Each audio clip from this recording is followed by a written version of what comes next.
Hello, everyone. Welcome. So excited to see you all entering the webinar. It's going to be a really exciting, just under an hour. As you enter, go ahead and open your chat box and share with us your name if you're comfortable with that and where you're based, so we can get to know the community we're connecting with today. My name is Fareed Mostofi. I'm the Senior Education Manager at the Pulitzer Center, and I'm based in Washington, D.C. What about you? Where are you? I'm joined by Pablo Albarenga. Pablo, will you tell us where you're joining us from? I'm joining you from Montevideo, Uruguay.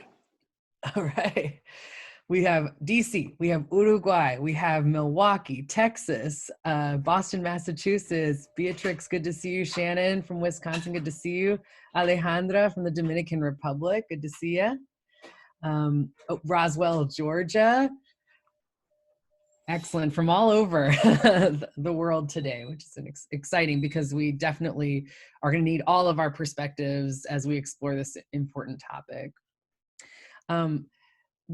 Please continue to introduce yourselves in the chat box. But as you do that, let me go ahead and introduce ourselves here at the Pulitzer Center and let you know what we're in for today.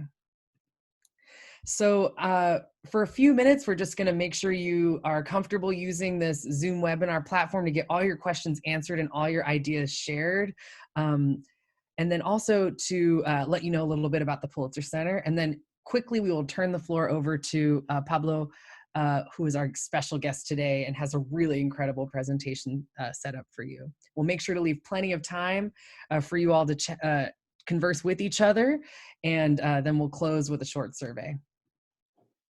A quick note here, I know that many of you that are logging in are like me, working from home, studying from home, as we continue to navigate the coronavirus and its impacts on our world.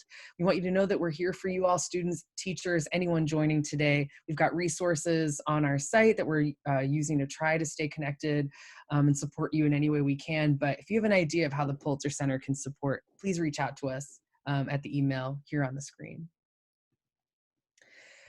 For the webinar today, please at any point share your questions with Pablo or with me using the Q&A button that is at the bottom or the top of your screen. It has two little chat bubbles. And that's where we'll gather questions, and we'll share those questions when we get to the Q&A portion. If you want to share something with the whole group, use the chat function where you're now introducing yourselves and sharing where you're based. Just check, though, that the blue button above where you're typing says all panelists and attendees. If it just says panelists, then the answer is only going to those of us who are talking on the screen. Let's get to, so we don't take too long with this, how familiar are you with Pulitzer Center, the organization hosting this? Hannah Burke, who's joining us also from DC today, is about to launch a poll. And as they do, go ahead and tell us. How familiar are you with the Pulitzer Center? Have you been to one of our programs before? Have you used some of our resources? Are you a little bit familiar? Is this your first time joining us? I'll know how quickly to move through our introduction using your responses. So from all over the world, tell us, how familiar are you with where you are today? We'll close that poll in 3, 2, 1, and take a look at our results. All right, and it looks like many of us aren't super familiar, so let me tell you a little bit about the Pulitzer Center and how we met Pablo, our special guest today. So the Pulitzer Center is a nonprofit based in Washington, D.C., and our mission is to increase public engagement with underreported global pressing issues. And we do that by giving grants to journalists who work as freelancers on their own for different publications or who are working at different news outlets, by giving them the funding they need to travel and to cover the cost to report stories that otherwise might not get a lot of attention. We call those stories underreported stories. Because they often don't get a lot of attention, even when they're published, what we'll then do is we have outreach events like the one we're experiencing today to help get those stories out there. These are some of the news outlets that are the journalists who've received grants from the Pulitzer Center have published their stories in. Maybe you see some that you've looked at before, maybe not. And that's what's really cool about the Pulitzer Center is that we work with journalists working in all different publications and on all different kinds of subjects. So these are some of the topics that the journalists that we've worked with have been exploring with grants from the Pulitzer Center and their own research and expertise. So if you want to see some more stories today or after today on any of these topics, check out pulitzercenter.org. Pablo Albarenga is one of the journalists that we've had the pleasure of working with on a project that is definitely underreported, not getting enough attention. As I turn the floor over to Pablo, what I encourage you to listen in for is, what is the story that, what information from this underreported story is new to you, and how does it connect to you and the people that you know? What questions do you have for Pablo about what he's going to, the information he's sharing, or about his career? Share those in the Q&A. And the last thing is, what is it that that you all can do to continue to stay connected to underreported stories? And we'll talk about that at the end and some opportunities we have for you. So without further ado, I'm going to go ahead and turn the floor over to our guest, Pablo Albarenga. Can we welcome him with some chat applause or some virtual applause? Yay! All right, Pablo. Thank you. Let me share my screen here before start. Sound. And okay, it's working now. Let me see here. Yeah. Let me turn the chat on. Okay, thank you for joining us, and welcome to all of you to the webinar on how Indigenous youth defend the Amazon, hosted by the Pulitzer Center. As Farid told, my name is Pablo Albarenga. I'm a documentary photographer and storyteller from Uruguay, working mostly in the Amazon rainforest. And for you to get an idea where is the scene, which is the scene of this stories, we are talking about the Amazon rainforest, which is in the north of Latin America. It's this green area here, which is which is divided between many countries of Latin America. Brazil hosts the majority of this, which is 67% more or less. And also it's shared between Bolivia, Peru, Ecuador, Colombia, Venezuela, Guyana, Suriname, and French Guiana. This is one of the most important ecosystems of the world, and it's the rainforest that surrounds this amazing river which runs over the middle, which is the Amazon River. The Amazon River is the largest river by discharge volume of water in the world, and by most accepted definitions is the second largest river on the world after the Nile River. During the last 3 years, I've been reporting all over these places to tell stories of indigenous and traditional communities fighting extractivism in Latin America, and mostly in the Amazon, but also beyond. What you can see here, this that green areas are the scars of deforestation, and in the past the Amazon rainforest used to reach all this part over here. So this is what's left of the Amazon rainforest. But before we jump in to the topic that we are going to talk about, I want to make you a quick introduction to discuss the power of image. We live in a society which is surrounded by, in which we are surrounded and invaded by images, and images from since all over history, since photography exists, have been shaping our understanding of the world. We understand the world, our world, through image, and even if we didn't if we didn't been in many places, if we haven't been in many places, we can have an idea of how these places look like thanks to photography. And there's another thing that comes with photography, and it's its value of truth.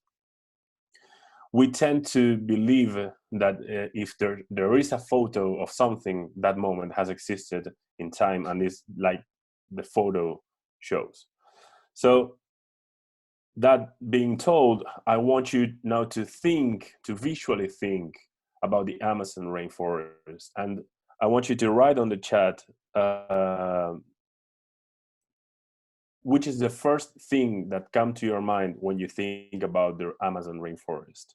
So you can write now in the chat, which is the first word that you think when thinking about the Amazon rainforest. So I will grab my phone here and read something like rain, green, trees, trees and rain, nature, fires, diversity, amazing animals, tropical plants, water, beauty, river, lots of good things. But as you can see, many of us have mentioned great things and important things like the rainforest, the trees, the oxygen. I'm sure that many of you have heard before that this phrase, the Amazon is the lungs of the earth, or the lungs of our planet. Some of you also mentioned carbon storage, wild animals. And this can be, all this concept grouped has in some way shaped our understanding of the Amazon, and that's what we believe, what we think about the Amazon. That's the way we conceive the Amazon. But the thing here is that a part of trees, besides trees and a lot of animals, a lot of species under this non-discovered by our science, there's something else. So you mentioned many things here about the Amazon that we think it's important, as the trees, the oxygen. Is there any other thing for you? You can write on the chat as well that you think it's important. Which is important about, what is important about the Amazon? Why it is important?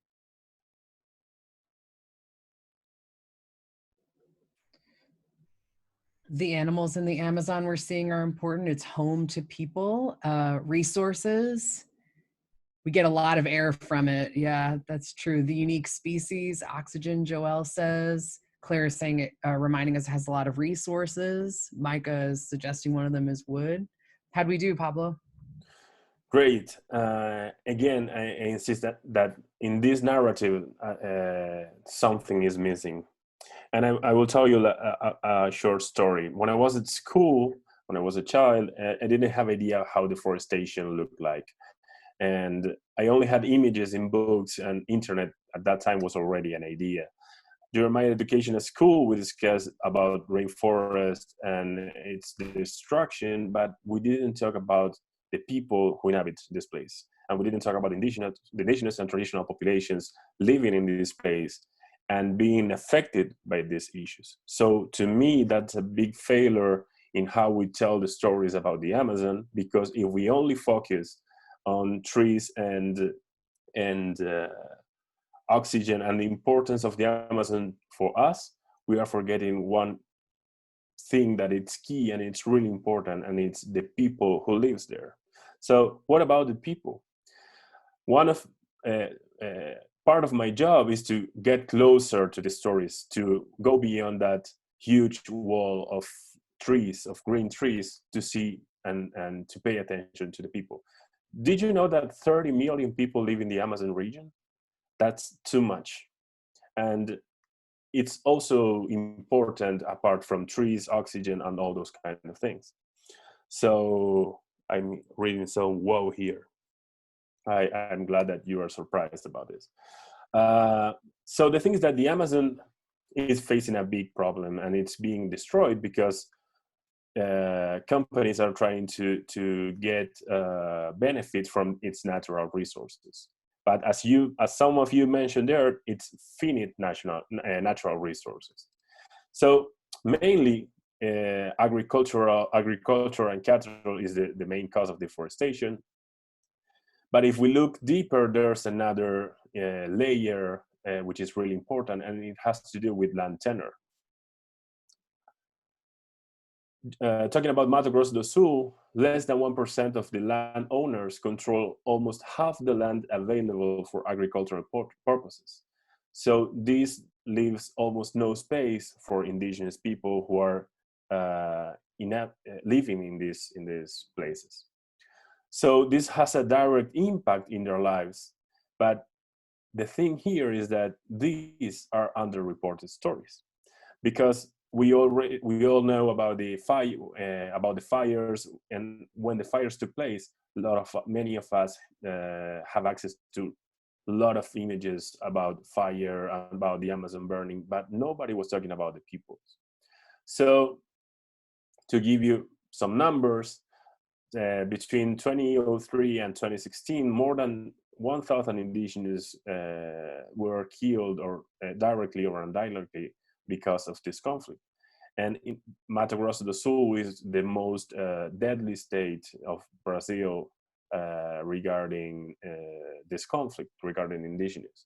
And that's because they chopped down all the forest that once was there to make it a huge soybean production factory. So there's no place for the indigenous communities to stay. Now, I have one question for you.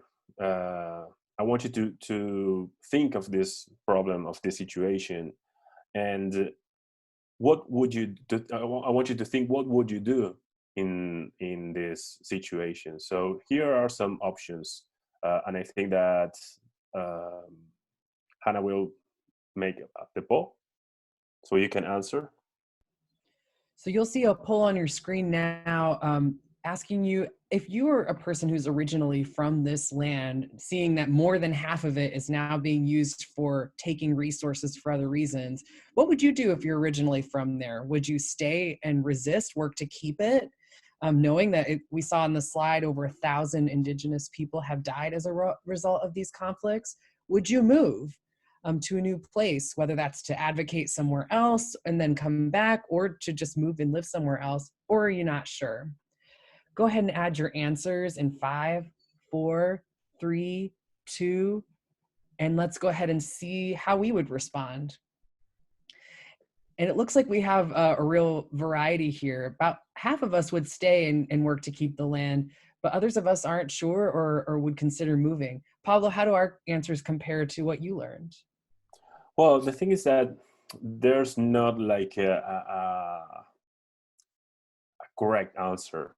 The reality of indigenous populations is really diverse, and many of them, since have been killed, have to leave their land because their land was destroyed. But since there's no place for them to live, they end up living between the barbed wire and the roadside. But others stay and resist. And in this really difficult situation and context, I was really astounded and confused as well, because I say, hey, how can they stay here surrounded by armed sicarios and ranchers who are trying to kill them?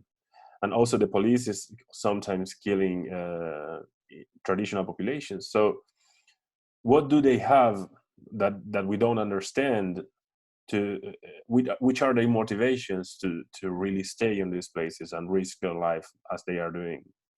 And I've been following the indigenous movement for the last years, and they are doing everything to make the government to pay attention to the rights, to respect them, to respect their territories that are being invaded and looted not only by deforestation, by illegal mining, by everything. So why are these people capable of resisting and fighting that way? And I found the answer, at least to me, in the relationship, in a really strong bond with their territory, which means a lot to them. And maybe since our relationship with territory is quite different, or very different actually, maybe it's difficult for us to understand. But this, as they say, the rainforest is their pharmacies, is their supermarket, it's a life support system for them. But even when it has been completely destroyed, these territories they remain they stay there and fight, because these territories are sacred, because below their feet hundreds of generations of ancestors still rest. So I was really, really interested in this relationship with territory, and I wanted to dig further and understand a bit more. So just for you to have a better comprehension of this, I will jump to 1988, when Brazil approved their last constitution, and that was the first time in which indigenous had the right to live and to use their lands. So they created a demarcation process, which has a lot of stages, and it's really complex. But and they committed to demarcate and give back the lands to the indigenous within 5 years.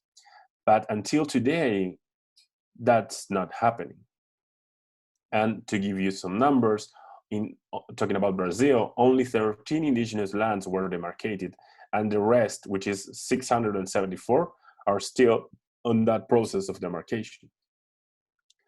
So coming back to that relationship with the territory that we were talking about a few minutes ago, I was some sort of frustrated because my images in some way didn't represent that complex bond with territory, and I really wanted these stories to be told in a single image. So I had an idea, and I called my friend Martin, who went with me to the park, and I shot him from above with my drone, and then I shot another picture from a much higher altitude of the park. And then when we were looking at the images together, we said, hey, what about stitching these images together? And now I had some sort of receipt to try to tell the stories of these people defending their territories, and in some way illustrate this strong connection in a single image. So suddenly my friend Francisc, who is a great Mexican journalist, called me and said, hey, I have a project that I want you to jump in, and I want you to be the photographer for this project. I want to tell personal stories, underreported stories about people in the Amazon, who are fighting for their territories. And that was a great opportunity for me to try this idea out. And I started shooting. We started with this project, which is called Rainforest Defenders. Estamos todos unidos juntos para defender o próprio território.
So Rainforest Defender was the great excuse to try these images. So I will share you some of these stories. He's Edney. He's one of the youngest indigenous guardians from the Maroy indigenous territory, which are fighting against illegal loggers. He's lying down over the wood truck traces, And next to him, there's 26 huge trunks that they managed to recover from illegal loggers, and they are now decomposing there to feed the land. These are some images of this story. This is a wood truck loading some wood. These are the 26 trunks, and this is Apollonildo, one of the guardians. She is Rica. The resistance in the Amazon is not only taken away by indigenous peoples. All traditional peoples from the Amazon are fighting. So she's Rica, she's a quilombola. Quilombolas are traditional populations of Brazil.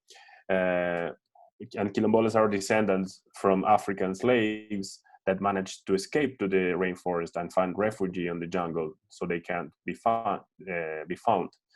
And they either settled communities, and Rica is descended from these people. And Rica was the first woman in have been elected as a territory coordinator, and she's also a teacher who works with kids to address these issues and to create awareness and to create to keep struggling.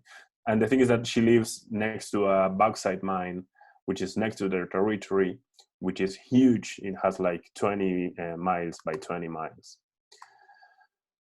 These are some pictures of the story of Rica.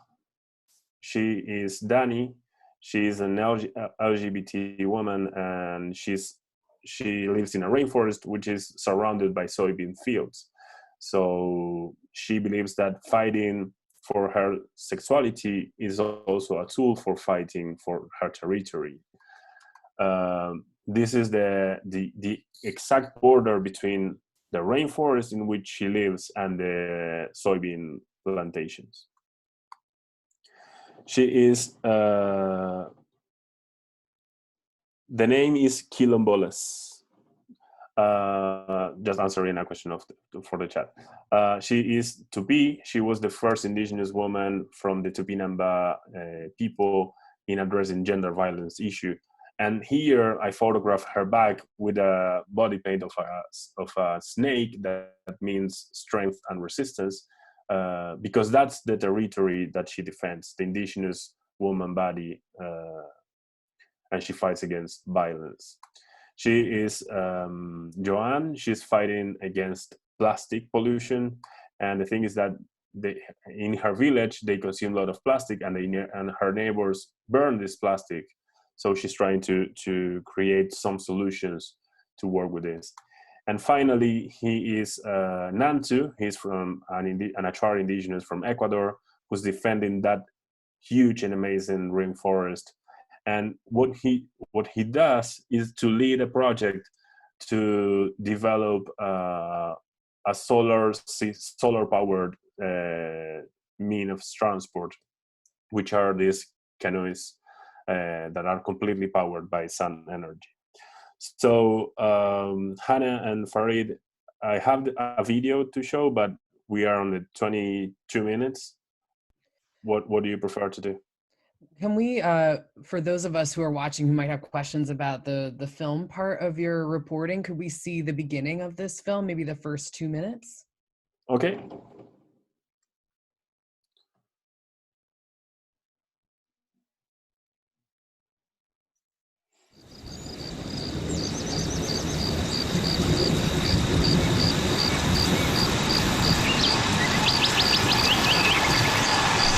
El proyecto Cara Solar en la que yo estoy trabajando es ecológico. Cada vez más se habla del calentamiento global producto del combustible. Así que una buena alternativa y que también nos favorece a nosotros los que vivimos en la selva, en la Amazonía, es importante pensar en otras alternativas.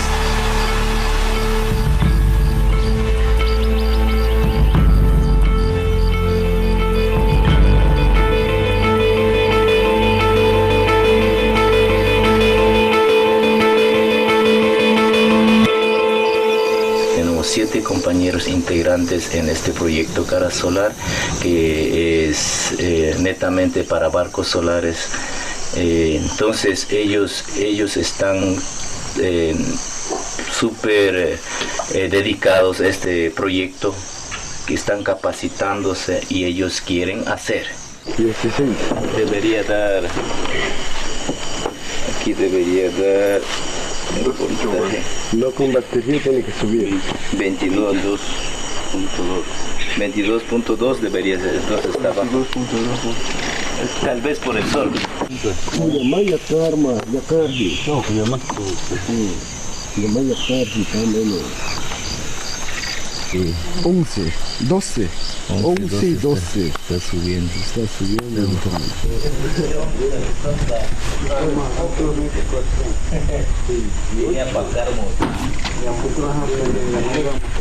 Aquí tenemos 9 paneles. Actualmente el sol.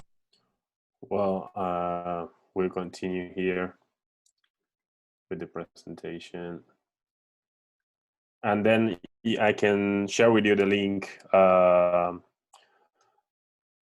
for you to see the full story, and all the stories that I share with you have videos with English subtitles online, so you can go through all this series. Before we finish the presentation, I would like to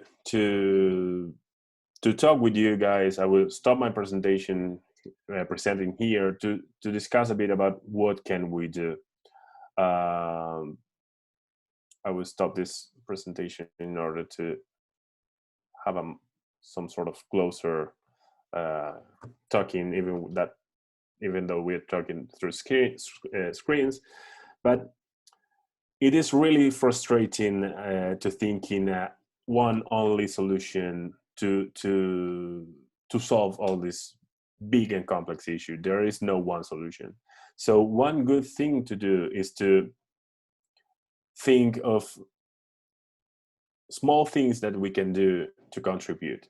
For example, by giving this presentation, I am contributing to the solution by bringing these underreported stories to many of you, and to give importance to the people, and not only to the trees and the oxygen and the things that are really important to us.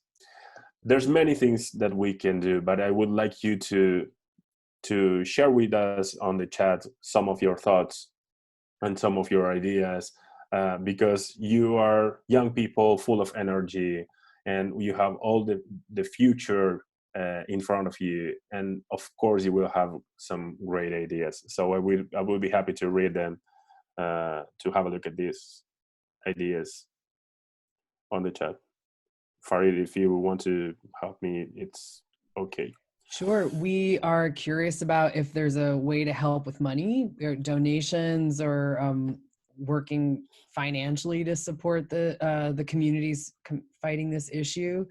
And continue to add into the chat, everybody. What are some things, based on some of the problems that you've heard, that you think could be solutions for the young people who are working to keep their land and their traditions and their history? I'm seeing we could spread information about people who live in this area, educate. And Pablo, maybe you could remind everybody, we met several different people whose stories we can look up to learn more about. How old are a lot of these people? And yeah, could you share? Many of us are on the call today are probably in our early or later teens. How old are most of these people that you reported on? Well, actually, one thing that I've seen on this indigenous realm is that people engage in movements of resistance and struggle from very early stages. I mean, these people, maybe they aren't on their teens, or maybe they are in their 20s, between 18 and 20. But I also heard kids from 10 years old telling, really convinced how they will struggle for their territories, and that's because they have born in this. They was born in this really, really complex situation. So fighting, it's like going to school. You know, I mean, people. It's really young, and it's really powerful and encouraging. And as you have seen, none of these stories that we shared are going to be the solution to this whole problem, but they are great solutions to contribute to a bigger solution to this problem. I think that it's great to think of this huge mess and split it into simple things that we can do, as they are doing. Some of them are fighting against loggers, some are fighting through education, of them are fighting through talking about gender violence. There's many things. This girl, Joanne, is creating a system to recycle plastic and asking the authorities to help. Nantu is building these incredible boats with solar panels. So I would go to the chat to see some of your insights. And we hope to continue exploring solutions, but we have some other questions about the situation, Pablo, if that's all right. Yeah. Shall we move into the Q&A? So a quick reminder to everybody, if you have questions, add them to the Q&A. I'll try to reach all of them, either by combining them or asking them individually. And the questions we don't get to, we'll also be posting this webinar as part of a blog and answer some of the questions there.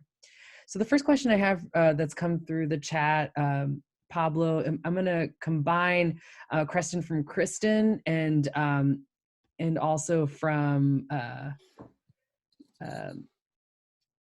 it's like Kristen and Patrick both have questions here about why is this area a target? Can you tell us about the perspective of the people who are building these farms or who are trying to use this land? Why do they want this land, and what would they say if they were asked about why they think they should be able to use this land? There's a common speech from landowners that has to do with fighting hunger in the world, and they say, hey, we are producing food and we are saving the world. But the thing is that in this world of unnecessary and extreme consumption that we live in, more than the half of the food that we produce it goes to the garbage. It's thrown away. So that's not a big that's not a great argument to say from the landowner's side. And again, if they are saving the world from hunger, actually they are creating hunger and misery in their own land. So I think that's not a great thing to say from their side. But to me, at the end of the day, it has to do with money. There's a lot of powerful people with powerful resources and with contacts with the government and police and etc., who are destroying these places, destroying the Amazon and destroying the indigenous territories in order to get to create wealth. To me, that's the big thing that's happening. And Shannon and Nikanisha and Patrick have all asked questions about the involvement of other countries and the UN in this situation. Can you speak about how other governments from other countries are responding to this issue, and also how the governments of the countries themselves, where the people are, how are they responding to this issue? I think that there's a global concern about these issues, but and many governments are responding in trying to give support and etc. But and talking about the Brazilian government, for example, or governments in Latin America, they are not that compromised. They are not engaged with saving these populations or taking care of this part of the planet, because there's a huge system of economics behind this that is supporting the Amazon destruction. I mean, to me, it's all related to consumption. We live in a world in which we have to change our mobile every year or every 2 years because it's becoming obsolete because of new features, and maybe that's not necessary. And when we see advertising of the things that we consume, we see pure raw materials as aluminum that in a laboratory, but none of these companies are telling us the truth about how these materials are how they collect these materials. And the thing is that we in some way companies have managed to put a black curtain in the supply chain, in the production chain, so that in which we can't see what's behind. And what's behind is the things that I'm trying to tell here. I mean, if there's people that still consume gold, there would be there will be gold mines in the Amazon. If there's people that's consuming rare wood from the Amazon, there will be companies deforesting the Amazon. So at the end of the day, it has to do with consumption. In some way, I say that we are the crowdfunders of the Amazon destruction because we are the ones that still consuming. Maybe we should ask the companies to be much more transparent and much more fair with the things that they produce and with us.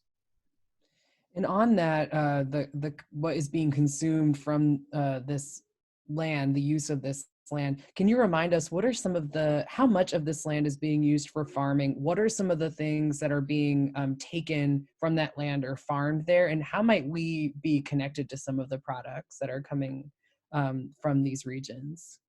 There's a lot of products coming from the Amazon. And the thing is that through advertising and marketing techniques, companies claim that that if you consume their products, you are basically saving the Amazon, and that's not true.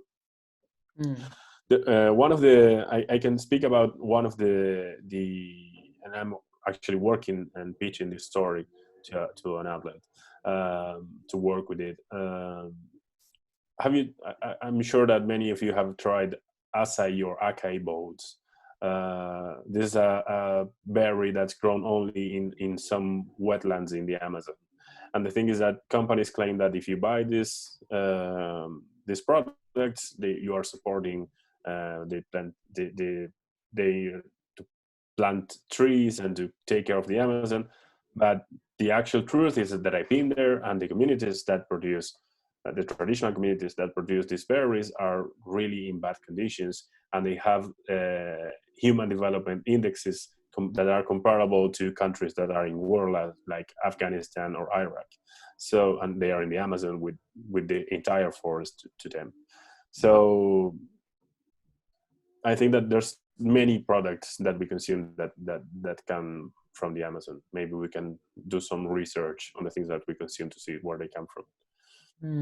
So great note here to look at some of those products and question where they're coming from, and also to question when we're reading that we might be helping the Amazon by buying products that could be hurting the region when we're taking those things from there. Specifically, when Aaron asked about the soybeans, many of us are curious, what products like soybeans, the wood that you mentioned, where are those products going, and how might we be seeing them around us, the soy and the wood specifically? There's some great investigations about this, and they must be investigations because some governments, as Brazil, for example, add a lot of difficulties for journalists to understand which is the final destination of these products. But soybean, for example, is the main destination of soybean is China. Wood goes to Europe and to US and to other places of Latin America. There's a lot of ways that these products go and are delivered. Interesting. And then there are a lot of questions here about what resistance is looking at, and what's working. So for example, Javier asks, is the local population fighting those corporations, and how? Could you tell us any of the other things that you saw that you didn't get to mention about how some of this activity is being resisted, and maybe what's working and what's not working? Can you repeat the question, please? Sure. What can you tell us about how some of the communities you met remind us, how are some of those communities fighting back against this activity, and what is working and what isn't? Well, I think that in what, at least what I've seen, is a lot of peaceful resistance. They have no fire guns or ammo power, and the ones that are attacking them already has. But for example, for the Guarani Kiowa in Mato Grosso do Sul, their biggest weapon is religiosity. So they before taking their land back, or before or in order to resist a process of eviction, they start to pray and they start to stay together. And this is really powerful. This is a really powerful moment, but also a really sad moment, because when attacks take place, they are shot or they are attacked, or bad things happen. But even though they are being attacked and they don't have ammo power to respond, they still stay in there. And that's really, really incredible and amazing, and it has to do with disconnection with the land. So basically it's about peaceful resistance, protest, and demonstrations. And Shannon asked about representation in the government in these countries. Is there representation by Indigenous people in the governments that? Yeah, Indigenous today are in many places at the same time. There's not only Indigenous aren't only on the rainforest doing hunting or fishing. I mean, there's Indigenous representation on the government, but they are a huge minority today. There's people like amazing leaders like Zonia Guajajara, which was the first Indigenous woman in run for the vice presidency of Brazil in the last Brazilian elections, where Bolsonaro won. I was lucky to accompany her during all this journey of running for the vice presidency. I spent like 4 months with her, documenting that journey. So there's many things that Indigenous in many levels that they are doing. They give speech in the US. They did a huge project in Europe, visiting leaders, world leaders, and companies and everything. So they are fighting in so many layers. But even though it's a difficult and really complex problem. And there are some questions here about the natural environment in the places that you visited. Specifically, Zoe's wondering, why is the dirt red in that area that you showed us, where we saw the red dirt in one of the photos? And maybe you could add on to that, what surprised you, or what should we know about what this region looks like?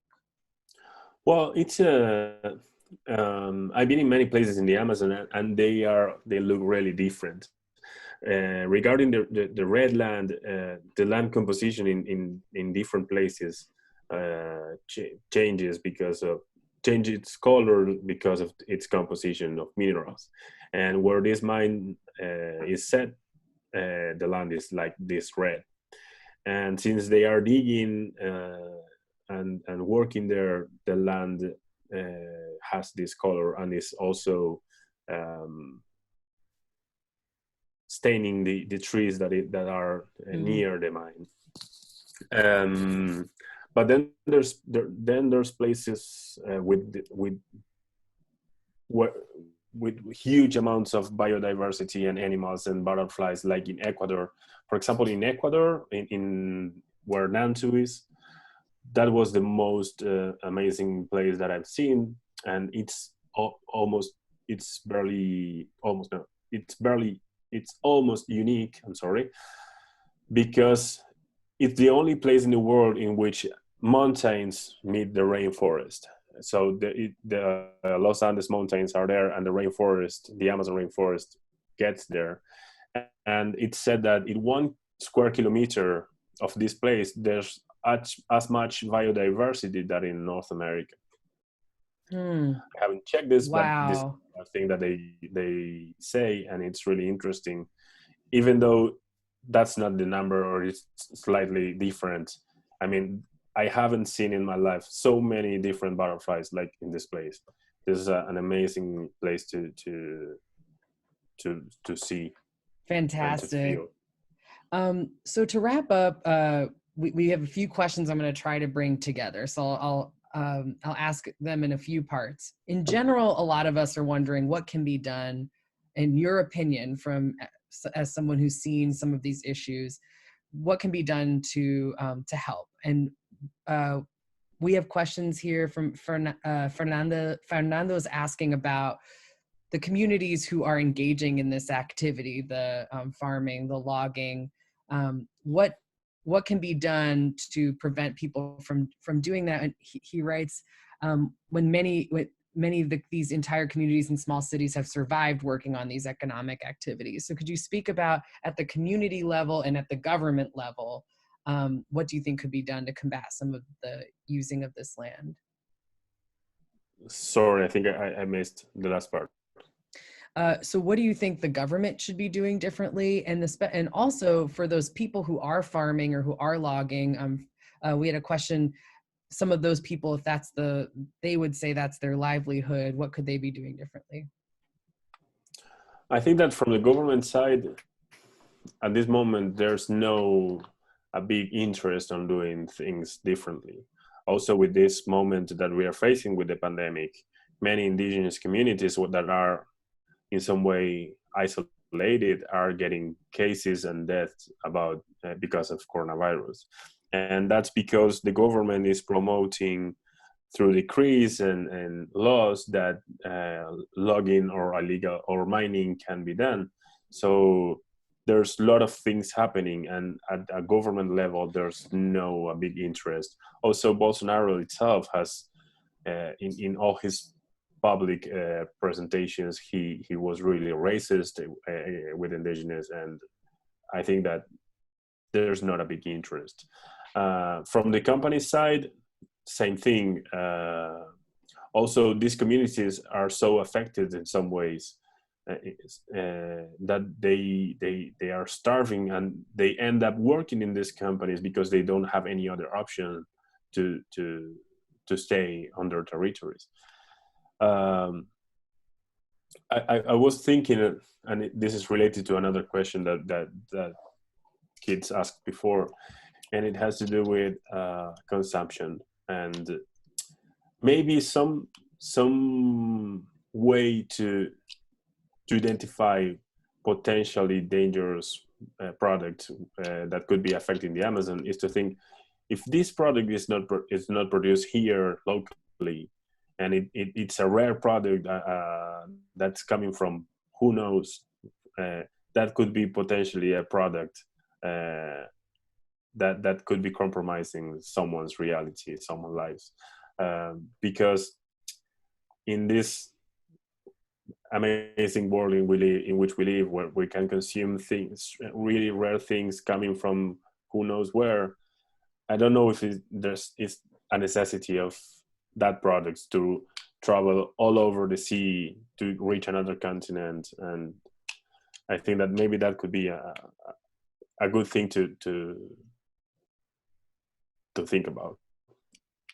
Thank you so much. And we do still have some questions here, but I see we're near our time. So we're going to start to wrap up with showing you a few other ways you can connect with Pablo and with some of our other journalists that we've worked with. And also we're going to make sure Pablo gets these questions, and we'll answer as many as we can in the blog that will be published next week.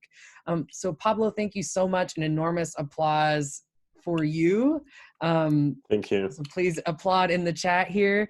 And then if you are interested in continuing to connect with Pablo or with other Pulitzer Center grantees. I wanted to show you that. So you see Pablo's profile here. This is from our website. You can actually reach out to education@pulitzercenter.org if you and your class would like to schedule Pablo or any of our grantees to connect directly with your class. So that's something that we would love to set up for you. If you want to just meet some other journalists who've been reporting underreported issues from other parts of the world, different issues, actually a week from today, same time, we have a webinar with Time for Kids executive editor Jamie Joyce, who will be speaking about children and their experiences migrating from 3 different parts of the world. The next day, we actually have a meeting with 2 of our editors to talk about what are underreported stories in general. How do we find them? So that's something that you can join us for at 4:30 on the 7th. On May 20th, that's in a couple weeks, same time, Melissa Noel is going to talk to us about children in the Caribbean, different Caribbean countries, and their experiences when their parents have to move to different countries for economic reasons. And then finally, on Wednesday, June 3rd, we'll have not only filmmaker Robert Taconnell talking about his film about an intersex activist here in the US, but who is from Zimbabwe. We're actually going to have the subject of the film, Tatenda, to speak about what it was like to be in the film and about her story herself. So some really exciting events. And with any of this reporting, if you find yourself inspired, or if you find something else on our site that inspires you, you can actually take lines from that reporting, create an original poem using those lines, and submit to our poetry contest. The deadline is May 15th, and you can not only win publication on Pulitzer Center's website, but up to $100. So please go ahead and reach out to education@pulitzercenter.org with any additional questions or about any of these opportunities. We'll also make sure that you have the slides in a follow-up email so you see all these opportunities there. Thank you all so much for joining us and for your questions and comments. Please stick around it probably takes about 1 minute. We have a short survey that will pop up at the end. And Pablo, anything else you want to say to the group before I go ahead and close the session? No, just that to thank them for being part of this webinar. And also I end up really happy and encouraged to see how many people in some way are getting engaged through this with these issues. So I hope them to be to be a positive change in our world soon. Fantastic. Well, thank you so much. And thank you for moderating here, Hannah. And to all of you, we hope to see you next week with Jamie Joyce, and if you want to continue to follow Pablo. Pablo, how can we follow you on social media if we want to? I will write it in the chats. It's Pablo A.photo on Instagram. That's the social media I use to share this story. Awesome. All right. Well, we will definitely be following. If you might not have seen in the chat, but we are very it's in by your the work. chat. So we've got it here. Yes. Okay, because well, it says to Beatrix or something. Okay. Oh, here, I'll go ahead and make sure that it goes to everybody. There you go. All right. Thank you all so much. Take care. We will see you next time. Take care. Bye-bye, Thank you. everybody. Bye-bye.